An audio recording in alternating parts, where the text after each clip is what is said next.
जय हिंद दोस्तों। आज हम चर्चा करने वाले हैं मुख्यमंत्री और मंत्री परिषद के ऊपर। ठीक है, जो हम पढ़ रहे हैं क्या, भाग 6। तो भाग 6 में हमारी जो कक्षा है मुख्यमंत्री तक पहुंच चुकी है। ठीक है, और पीछे की भी कुछ बातें हम आपको बता दिए हैं जिसको आप पीछे के वीडियो में जाकर देख सकते हैं। ठीक है, तो आज की कक्षा में हम चर्चा करेंगे मुख्यमंत्री और मंत्री परिषद के ऊपर कि आखिर यह मुख्यमंत्री और मंत्री परिषद से रिलेटेड कौन कौन सा कॉन्सेप्चुअल ऐसा जानकारी है जो कि एग्जाम ओरिएंट है और एग्जाम में जो है पूछे जाते हैं। ठीक है ना, और ताकि उसको हम जान लेंगे तो एग्जाम में हमको परेशानियों का सामना न करना पड़े। ठीक है, तो बिना समय गवाए हुए डायरेक्ट हम अपने मुद्दा के ऊपर आते हैं। ठीक है, देखिए सबसे पहले हम मुख्यमंत्री और मंत्री परिषद के बारे में पढ़ेंगे। तो मुख्यमंत्री और मंत्री परिषद जो है मुख्य रूप से ये जो 3-4 आर्टिकल है ना, इसी के इर्द गिर्द क्या करते रहते हैं, घूमते रहते हैं। ठीक है ना, 163 में, 164 के बी में है और 167 में। ठीक है, तो इसी के इर्द गिर्द मुख्यमंत्री और मंत्री परिषद घूमते रहते हैं। ठीक है, इन अलग अलग आर्टिकलों में अलग अलग बातें बताई गई हैं। ठीक है, कुछ बातें ऐसी है जो गुप्त है, कोई दिक्कत समझने में। मुख्य रूप से यदि पूछा जाए कि मुख्यमंत्री और मंत्री परिषद से रिलेटेड आर्टिकल कौन है, तो 163 और 164। ठीक है, 163 में हमारा मंत्री परिषद की चर्चा किया गया है और 164 में मुख्यमंत्री के बारे में चर्चा किया गया है। ठीक है ना, 164 में किसके बारे में चर्चा किया गया है, मुख्यमंत्री के बारे में चर्चा किया गया है, और 163 में किसके बारे में चर्चा किया गया है, तो 163 में मंत्री परिषद की चर्चा किया गया है। ठीक है, और बात किया जाए 164 के बी, तो 164 में तो मुख्यमंत्री की चर्चा किया गया है और 164 के बी में ये मंत्री परिषद के बारे में बताया गया है कि मंत्री परिषद से संबंधित कुछ फैक्ट यहाँ पर आएंगे तो आपको हम बता रहे हैं। ठीक है, और एक और आर्टिकल है 167 में मुख्यमंत्री के कर्तव्य के बारे में बताया गया है कि मुख्यमंत्री का कर्तव्य क्या होगा। ठीक है, तो चलिए अब हम क्या करते हैं, इसको एक बार देखते हैं। ठीक है, सबसे पहले 163 में देखते हैं। तो 163 में सबसे पहला देखिएगा पॉइंट, ध्यान दीजिए। राज्य कहा गया है 163 में कि राज्यपाल के सलाह व सहायता के लिए, राज्यपाल, देखिए राज्य का सभी कार्य राज्यपाल के नाम से होते हैं, तो राज्यपाल को सलाह और सहायता के लिए कोई ना कोई तो चाहिए। तो राज्यपाल के सलाह व सहायता के लिए एक मंत्री परिषद होगा। क्या होगा जी, मंत्री परिषद होगा, और जिसका प्रमुख कौन होता है, मुख्यमंत्री होता है। तो यही बात लिखा गया है कि राज्यपाल के सलाह व सहायता के लिए एक मंत्री परिषद होगा जिसका प्रमुख कौन होगा, मुख्यमंत्री होगा। प्रमुख कौन होगा, मुख्यमंत्री होगा। ठीक है ना, और यह बताया गया है कि मुख्यमंत्री जो सलाह राज्यपाल को दे रहे हैं ना, मुख्यमंत्री किसी भी मैटर पर अगर राज्यपाल को सलाह दे रहे हैं तो उस सलाह को मानने के लिए राज्यपाल बाध्यकारी है, यानी मजबूर है, उसे मुख्यमंत्री के सलाह को मानना ही है। ठीक है, लेकिन एक ऐसा मैटर है जिसे कहा जाता है बाबू विवेकाधीन शक्ति। ठीक है, तो जब राज्यपाल विवेकाधीन शक्ति का प्रयोग कर रहा होता है, चाहे विवेकाधीन शक्ति से रिलेटेड कोई कार्य करता है, तो उसमें उसे मुख्यमंत्री के सलाह को मानने के लिए बाध्यकारी नहीं किया गया है। ऐसे बताया गया है कि वह मुख्यमंत्री के सलाह को मानने के लिए बाध्यकारी है। ठीक है, और राज्यपाल को सलाह और सहायता देने के लिए क्या होगा, एक मंत्री परिषद होगा जिसका प्रमुख कौन होगा, तो मुख्यमंत्री होंगे। ठीक है ना, तो ये चर्चा किया गया था आर्टिकल नंबर 163 में। ठीक है, अब हम आगे आते हैं, तो आगे आपको बताते हैं आर्टिकल 164 के बारे में।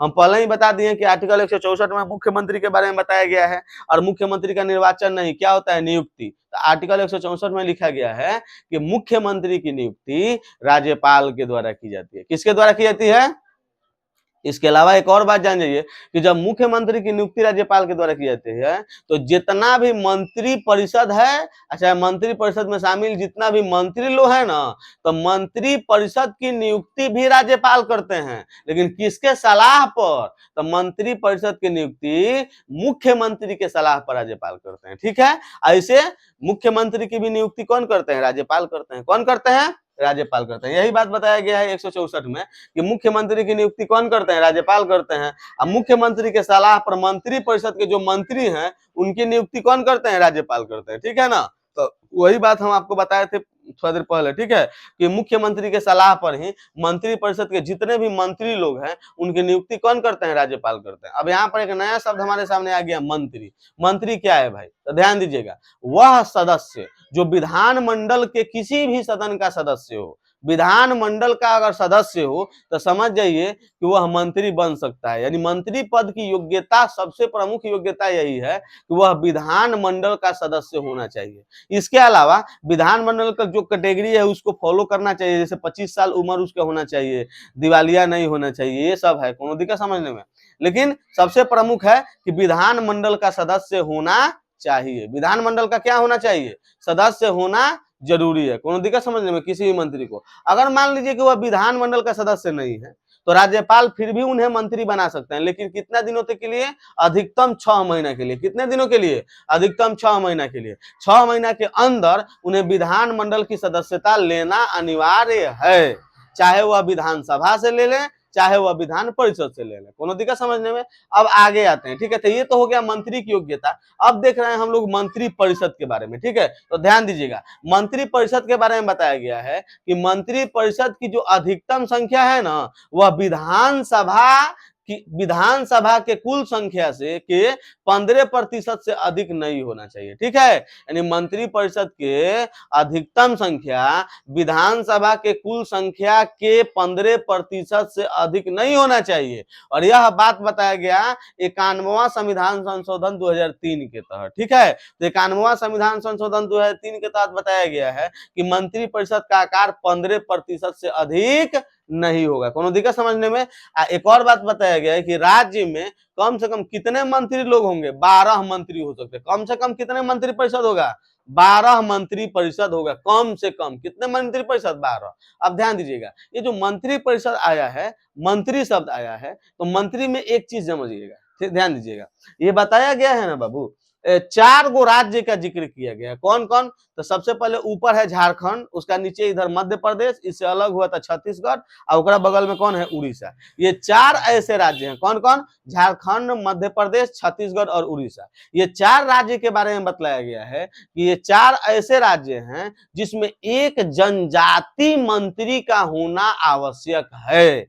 एक जनजातीय मंत्री एकदम होना ही चाहिए, एक जनजातीय मंत्री होना ही चाहिए, ठीक है, इन 4 राज्यों में, ठीक है। इसमें बिहार भी शामिल था, लेकिन बिहार को क्या किया गया? 94वां संविधान संशोधन 2006 के तहत इसे बाहर कर दिया गया और बताया गया 2006 के बाद कि बिहार में अब कोई जरूरी नहीं है जनजातीय मंत्री को बनाना। लेकिन 2006 के पहले बिहार, माने 2000 के पहले तो बिहार झारखंड एक के था, तो उसके पहले इसमें भी क्या हो रहा था? इसमें भी जनजातीय मंत्री लोग बन रहे थे, ठीक है। अब ध्यान दीजिएगा, आर्टिकल नंबर 164 के बी में क्या लिखा गया है?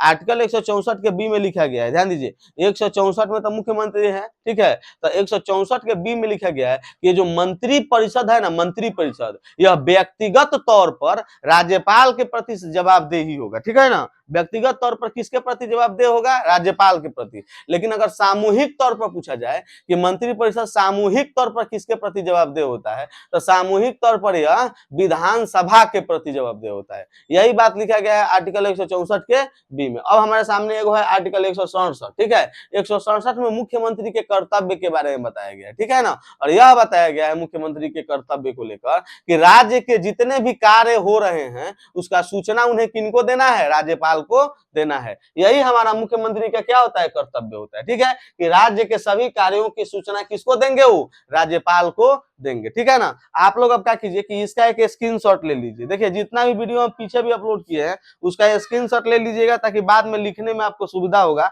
और शॉर्ट टर्म में हम इसको लिखने की क्या किए हैं? कोशिश करें हैं। तो आपके लिए एक शॉर्ट नोट्स बनाने में भी ये बहुत योगदान प्रस्त साबित होगा, ठीक है ना। तो चलिए मिलते हैं फिर नेक्स्ट वीडियो में नेक्स्ट टॉपिक के साथ, ठीक है। तब तक आपसे हम लेते हैं विदा, ठीक है ना। जय हिंद।